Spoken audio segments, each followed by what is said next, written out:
Samantala, Pangulong Marcos target palalimin ang trade at tech partnership sa India.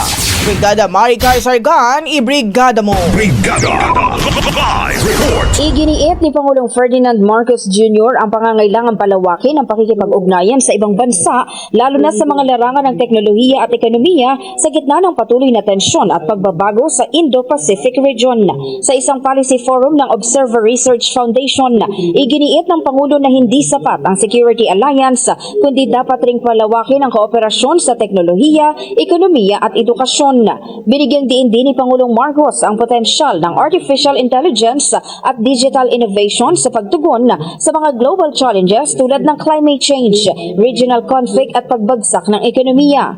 Naniniwala rin siyang maaaring makatulong ang India sa pag-angat ng digital capabilities ng Pilipinas at sa pagsisikap nitong maging regional tech hub. Sa kabila ng $3.3 billion na current trade sa pagitan ng Pilipinas at India, tiwala ang Pangulo na malaki pa ang pwedeng palaguin sa ugnayan ng dalawang bansa. Samantala, matapos ang aktibidad sa New Delhi, nasa Bengaluru na ngayon ang Pangulo para ipagpatuloy ang mga nakalinyang business meetings.